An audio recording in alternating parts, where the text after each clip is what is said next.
तो we have lost वो बाहुबली। उसमें बाद में जब पिक्चर निकले तो उसमें एक प्रश्न होता था, कटप्पा ने बाहुबली को क्यों मारा। ये मैं जरा समझना चाहता हूं कि ये जो कटप्पा हैं ये क्यों मानते हैं, इनको बार बार बेइज्जत किया जाता है। मतलब as a country we feel आप कुछ करिए, आप 500 आज मैं भी इसके लिए तैयार हूं कि 500 रुपए का लीटर पेट्रोल आएगा तो देंगे 500 लीटर, लेकिन बोलिए तो आपके मुंह से चू नहीं निकली अमेरिका और चीन के लिए आपने नाम नहीं लिया। आप क्यों ये ऐसा कर रहे हैं। ये कटप्पा ने बाहुबली को क्यों मारा, कौन कटप्पा कौन बाहुबली, मोदी जी बताइए आपने क्यों वो, और आपने इतने खराब टर्म्स में थर्ड पार्टी नेगोशिएटर, हिम्मत कैसे है ट्रम्प साहब की हमारे अंदरूनी मामलों में बातचीत करने के लिए। मैं थोड़ा इस पे आपकी एक वो प्रश्न ले लूं, और ओवरऑल प्रश्न तो पूछना ही पड़ेगा शीतल जी।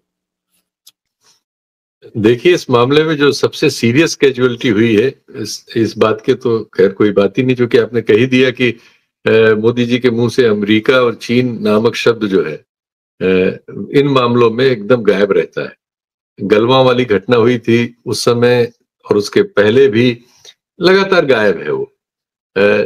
पाकिस्तान का नाम लिया, ये मैं उनके साहस की दाद देना चाहूंगा कि पाकिस्तान का नाम उन्होंने लिया। लेकिन अब समस्या ये है कि ट्रंप साहब ने एक ऐसी बात कह दी है जो हमारे अंतर्राष्ट्रीय राजनय के लिए सबसे महत्वपूर्ण बात है, जिसको आपने शुरू में इंगित किया।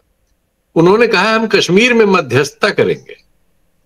भारत ने बहुत सामर्थ्य से 1971 में यह स्थिति प्राप्त की थी शिमला समझौते के जरिए कि हमारे और पाकिस्तान के बीच जो भी मामला है वो हम आपस में तय करेंगे, इसमें कोई मध्यस्थ और बाहरी पंच नहीं आएगा। यानी वो बिल्लियों की लड़ाई में बंदर कोई नहीं आएगा और दोनों की रोटी खा जाए। लेकिन यहां डायरेक्ट कहा जा रहा है, नाम लेके कहा जा रहा है, उल्लेख हो रहा है, और हमारा पूरा जो विमर्श है जिसको इसका उत्तर देना चाहिए कि भई ये क्या आपको हमने कहा इसमें शामिल किया है, आप क्यों हमारी चीज तय करेंगे। हमारे अंदर बायलैटरल हमारा अपना समझौता है, कोई बात होगी तो हम खुद तय करेंगे, हम खुद ही तय कर रहे हैं। लेकिन अब इसमें भारत का कोई रुख ही नहीं है सामने। भारत का रुख यह है कि आप जो ट्रोल पाल रखे हैं आपने, उनसे आप अपने विदेश सचिव को गालियां दिलवा रहे हैं, उसकी लड़की को। मतलब इतनी शर्मनाक सरकार है कि उस पर एक अक्षर नहीं बोली, उस पर आईएएस एसोसिएशन बोलती है, और उस अफसर को भी सामने आके इनको बेइज्जत करना चाहिए।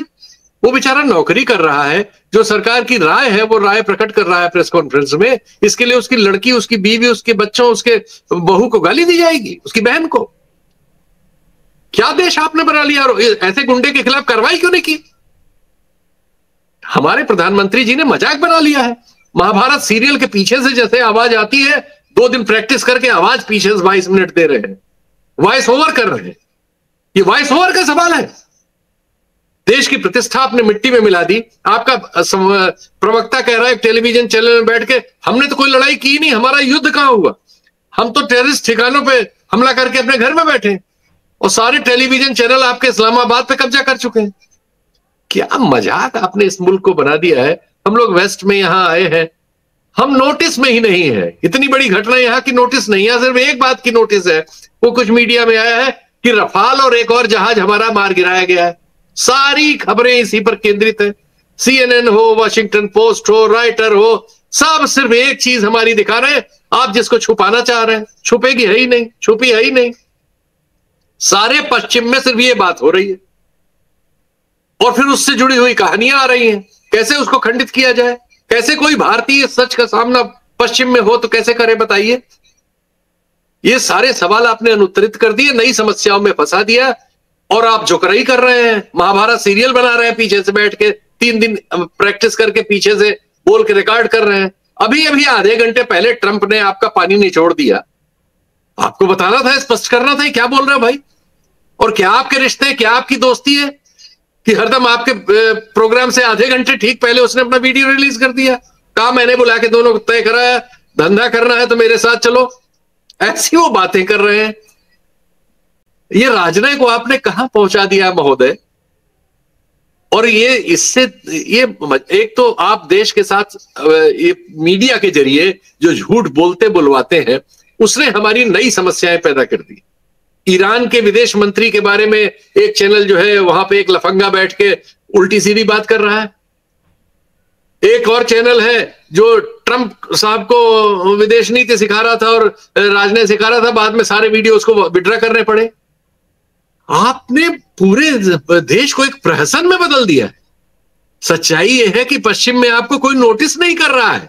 ये तो आप भारत में ही विश्वगुरु बने हुए हैं, लेकिन अगर कोई नोटिस करता, कुछ एजेंसियां करती हैं जो मेरिट वगैरह रखती हैं कि प्रेस फ्रीडम में हम कहां हैं, हंगर इंडेक्स में कहां हैं, सामरिक शक्ति में कहां हैं, फाइनेंशियली कहां हैं, उनके अलावा आप यहां नोटिस में नहीं है।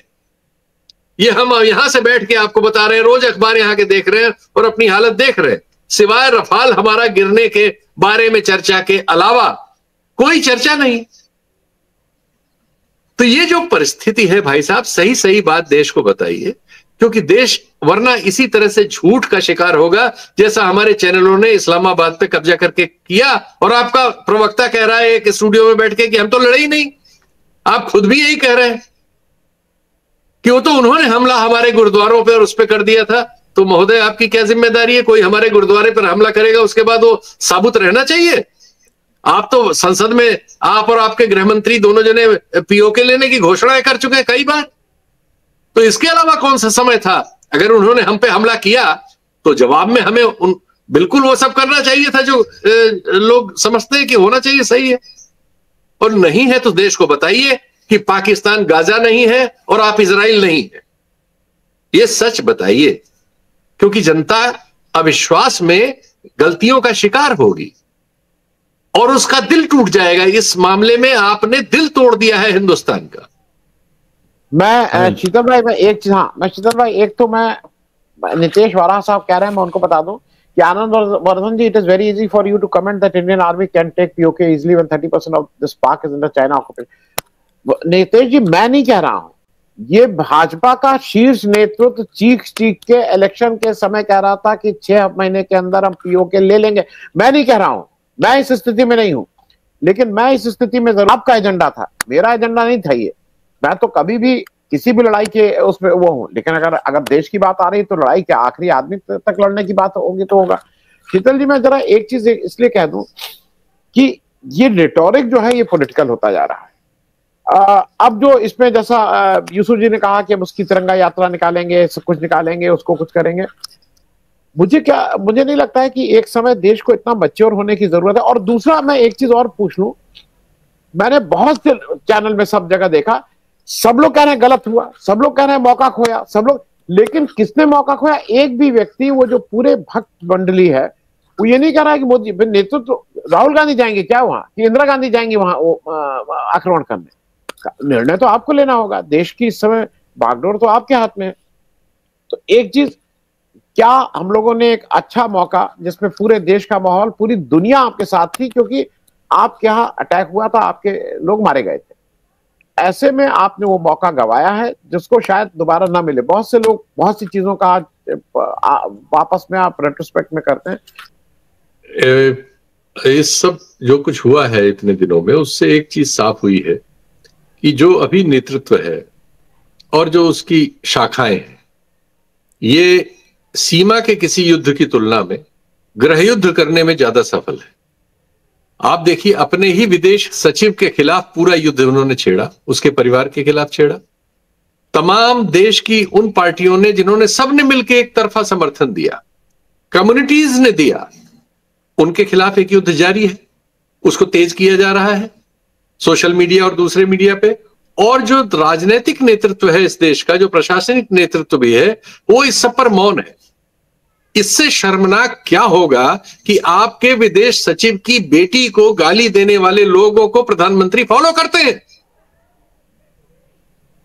प्रधानमंत्री को तुरंत उन सारे अकाउंट्स के खिलाफ कार्रवाई करानी थी, गृह मंत्री को उस पर कार्रवाई करानी थी, उसकी जगह आप उनको फॉलो करते हैं, आप उनको पैसे देते हैं, आप उनको पालते हैं।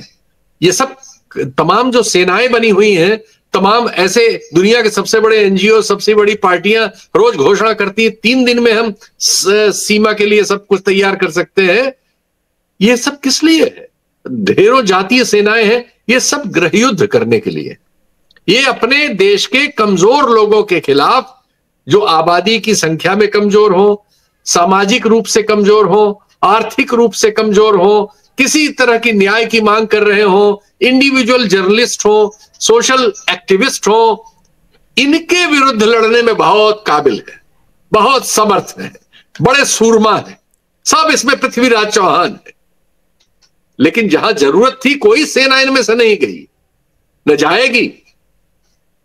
अरे रणबांकुरो अगर हो किसी लायक तो जो हमारे यहां आके 28 लोगों को 26 लोगों को मार गए, ढूंढ के तुम भी मार के आओ ना। नहीं तो फिर सेंस की बात करो। हम जानते हैं कि नॉनसेंस बात है जो मैंने अभी कही, हम इसको जानबूझ के कह रहे हैं, ये नॉनसेंस है। सेंस की बात यह है कि आज की जो विश्व परिस्थिति है, जिसके बारे में अभी तमाम वक्ताओं ने डिटेल्स में बताया, अब वो संभव नहीं है। दो न्यूक्लियर आर्सेनल वाले देशों के बीच यह संभव नहीं है कि संसद में दहाड़ के गृह मंत्री पीओके ले लेंगे।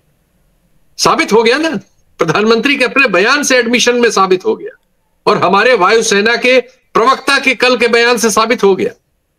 जब उनसे साफ साफ पूछा, जिस पर सोशल मीडिया पर आईटी सेल वाले हमला कर रहे हैं उस पत्रकार पर, उसने साफ साफ पूछा कि भाई सारी दुनिया में खबरें आ रही हैं, वॉशिंगटन पोस्ट में खबर है, राइटर ने यह खबर दी है, फ्रांस के लमौद में खबर है, ब्रिटेन के गार्जियन में खबर है, सारी दुनिया में खबर है, बाजार को खबर है, जिससे किसका शेयर ऊपर जाना है, किसका नीचे जाना है, जिस बात की सबको खबर है, उसके बारे में बताइए साहब कि क्या हमारा कोई जहाज कोई गिराया था किसी ने?